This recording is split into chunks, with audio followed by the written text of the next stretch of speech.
Ciao chicos, if you're not new here, you might be thinking, Lamont, are you gonna talk about Bridgerton? It doesn't really seem like your thing. Language learning's your thing. Talk about how to learn a language, please. Well, I will. Today I'll talk about how to learn a language using Bridgerton. I went and saw the first episode of season 3 before you plebs need to wait for it on Netflix. As I'm recording this, it's still got another 2 weeks or something before it's out. So there'll be some juicy goss at the end of this video about episode 1 of season 3. If you don't want to hear spoilers, that's fine. Just tune in for the rest of the video. No one's actually here for the Bridgerton stuff. Find out how to learn a language using series, books, audiobooks. That's what this channel does. By the way, I'm not making that up about the first episode of season 3. I really did see it. You can look it up. It premiered in a place called Bowral, New South Wales, which is near where we live. My wife wanted to go because she watches Bridgerton. I wanted to go because there's a burger cafe there called The Hungry Monkey, and they do the best burgers in Australia. Now, I have had a better burger once upon a time, but that was in Texas, and I would say that that's too far to go for a burger.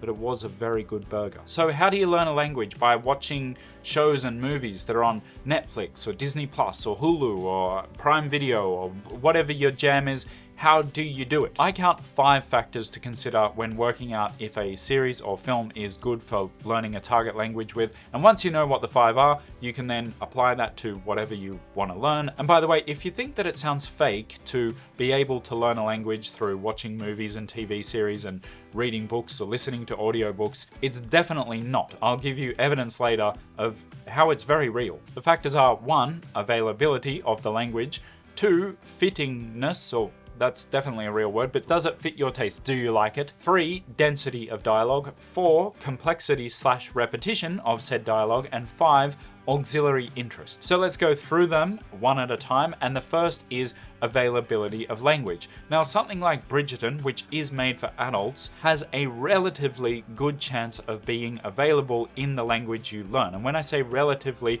I mean relative to other shows that are made for adults, because generally things made for adults are not going to be available in the languages of countries that subtitle rather than dub. So there are countries that do dubbing, like Germany, so you can often watch things that would otherwise be in English or another language in German. Die erste Regel des Fight Club lautet, ihr verliert kein Wort über den Fight Club. But that's different with a language like, say, Swedish or Norwegian or Finnish, where they do subtitling. In those countries they do subtitling, they don't do dubbing, so you can't watch things that are for adults generally in those languages. But if you are learning one of those languages that doesn't generally dub things for adults, fear not, because that doesn't mean that there isn't a lot of good stuff available in those languages. And I'm talking about stuff that is at least technically for kids or might have some kind of childlike theme. Shows like Hilda, The Dragon Prince, the Kung Fu Panda series, Into the Spider-Verse, Across the Spider-Verse. Now, I mentioned that there's a relatively good chance of something like Bridgerton being available in the language that you're studying.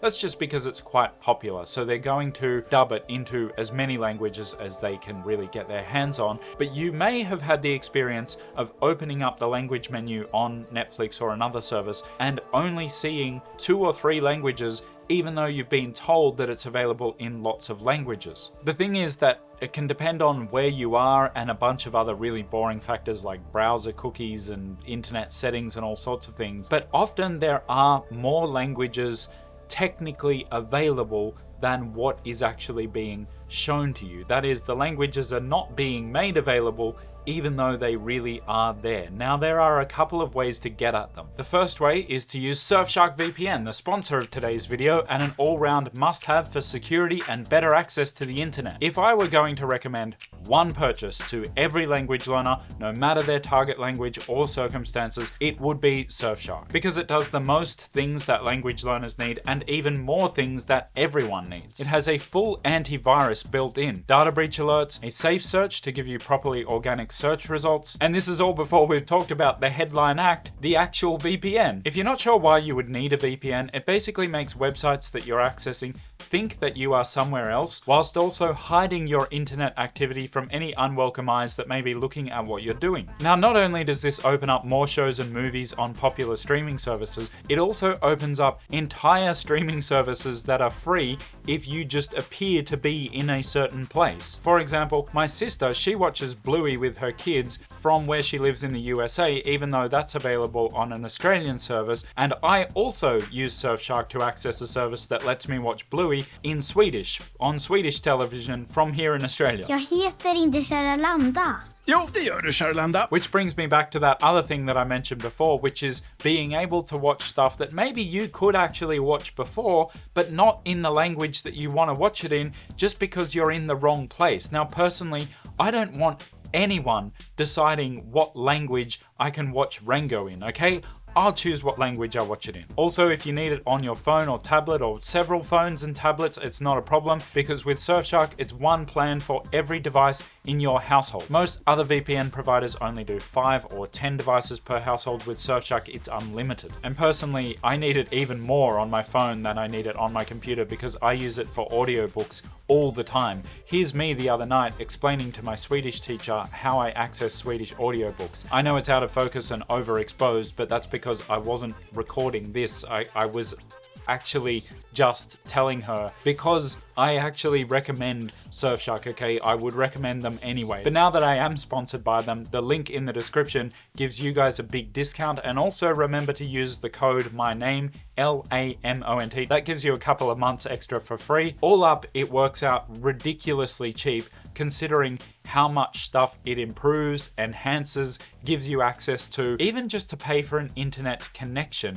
never mind various streaming services, audiobook apps, and not pay the extra for a VPN. It's just bonkers. So yeah, link in the description, get that. Sorry, that was a bit aggressive. Get that, no, link is in the description. So the VPN is one way to get streaming services to show you all the languages that they have, or at least a different selection of the languages they have. Another way to do it, and another good option, is to create a profile and set that profile's language to your target language. I should warn you that doing this will then make the interface appear in that language as well, so make sure you know enough of the language to at least be able to navigate the interface. But it is worth doing if you're serious about learning the language, because it does mean that any show or movie that has that language as one of the options will then automatically play in that language. And I want to stress that this is even on shows and movies that did not show that language as an option 10 seconds ago on a different profile. You change to, say, a Mandarin speaking profile, and Mandarin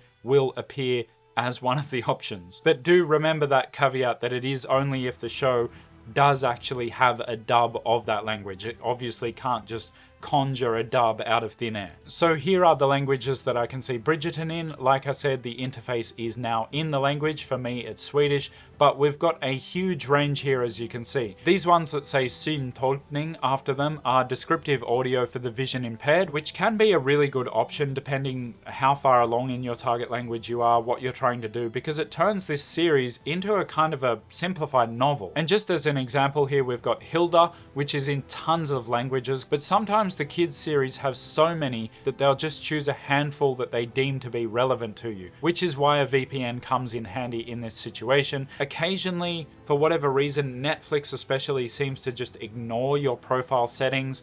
So sometimes, yeah, you can switch the VPN on, see what languages it gives you. Once you've got the language and you've chosen it, you're generally good. There's also stuff like Troll Hunters and Arcane. Both of them are reasonably long series and perfectly watchable for adults, or in the case of Arcane, it actually is for adults, but because it's animated, it is available in like lots of languages. Obviously, to learn a language by watching something, it will need to be available in the language that you're actually learning. But I want to encourage you not to get too down about things not being available in your target language, because A, they actually might be, and you just may not have been able to see it before, and B, there's still lots of good stuff in lots of different languages, so there's always something there, especially if you utilize a VPN. So to the second consideration, fit to your sensibilities, your taste. Basically, do you like it? Just because you like a certain show in the language that you already speak, like let's say English, does not mean that you're going to find it equally enjoyable in a language that you can only understand to like 30, 40%. Even understanding less than 90% can be a lot less comfortable than you realize. But if you know that before you go in and you expect that discomfort, you can sort of change the game you're playing and make it a lot more tolerable. In this video, I'm not going to go into all the different strategies you can use, but I'll put a video up there if you are interested in how to make stuff that you can't understand more tolerable to watch. But basically, just start slow and easy. Let's say you speak like this much Spanish. Take an episode of something, especially a show that you've seen before, and then try to watch like 20 minutes of it in Spanish and see how you go. See if you can pick out a couple of words and phrases, and that's all you have to start with, and then go from there. Just remember that unless you are really quite advanced in the language, like so advanced that we wouldn't need to be having this conversation anyway, it is hard. It does feel uncomfortable. So don't sit there thinking, is it supposed to feel like this? Because the answer, yes, it is. Factor number 3 is density of dialogue. Now, personally, I think this one is a little bit overrated because it's kind of self-regulating. It's just really not that big a deal. But there are times that you may want to consider it. For example, I watched Baby Driver on a plane in Spanish, and I realized that although, yes, it's a good movie, I enjoy it, and yes, I have seen it before in English, which helps a lot, there's like maybe 30 minutes of dialogue in that whole movie, which is 2 hours long. Contrast that with an episode of, say, Bridgerton.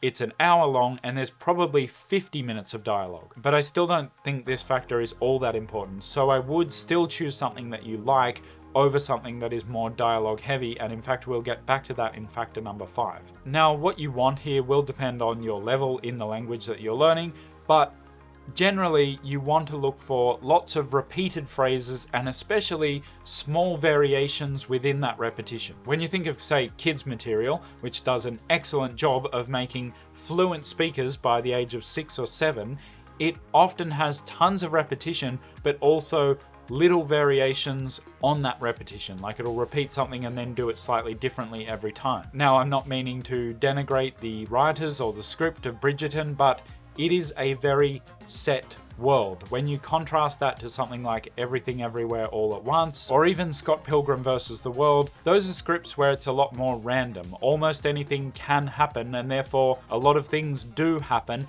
and there's very little repetition and very little variation on the same repeated phrases. There's just a lot of different stuff going on, as opposed to a very set, what you might call cozy school universe like Bridgerton. And that makes it harder to acquire language naturally in those other series, unless you're already quite advanced, and then you don't need to worry about this. For example, I've only seen the one episode of Bridgerton, which is the first episode of season 3, but they must have said the word season like 12 times just in that episode. I shudder to think how many times it is mentioned across the first 3 seasons. I am confident that I could watch that one episode that I have seen in any language and tell you at the end of it what that language's word for season was. And just to be clear, for language learning, I'm saying that this is a good thing. This is ideal. The newer you are to a language, the more enclosed you'll want the content of what you're watching or especially reading to be. And one more thing to consider is what I call auxiliary interest. And by this, I mean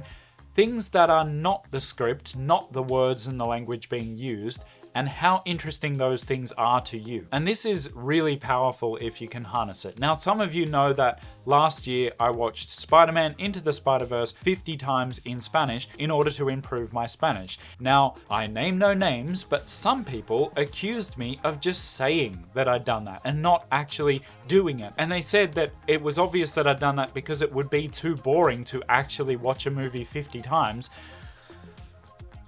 Have you met me? Yes, it would be tough if it were just run-of-the-mill content, not even bad content, but anything where they'd only put a normal amount of effort into any part of it, like the music or the cinematography. But it's Into the Spider-Verse. The amount of effort that they put into that film, the music, the animation, everything is not normal. It's not a normal amount of effort. It's like times 50 to anything else. So yes, I can actually watch it 50 times and I still enjoy it. What I'm saying is that while I was doing that, the Spanish sort of faded into being a secondary consideration to my just becoming an uber nerd of that film, like getting to know every little frame of every little piece of music and everything they did in that film. I was just obsessed with like the little things and I was hearing the Spanish over and over again. I was essentially memorizing the Spanish without having to sit down and memorize the Spanish because I was just watching my favorite film or one of my favorite films. Now, I am not necessarily recommending that anyone do that for any reason,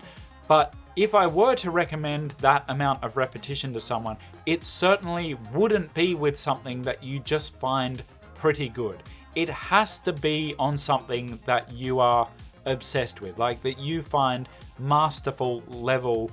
Do you love the editing? Do you love the music, the animation, the cinematography, whatever it is? You have to love it that much. And if you do, then you might consider repeating it so many times that you essentially memorize the script. And I know that there are people out there who have seen shows like Breaking Bad and Chernobyl and The Wire and Game of Thrones and stuff like that 8, 9, 10 times through the whole series. And honestly, if you're going to do that, you might as well learn a language. And if you are quite certain that that wouldn't work, well, I'm sorry, you're too late. It already has. Countries that get a lot of American movies into their cinemas and on their TVs and do not dub them, instead subtitling them, they all speak English really well. Countries that do dub their movies, they tend to speak English not as well, and sometimes quite poorly.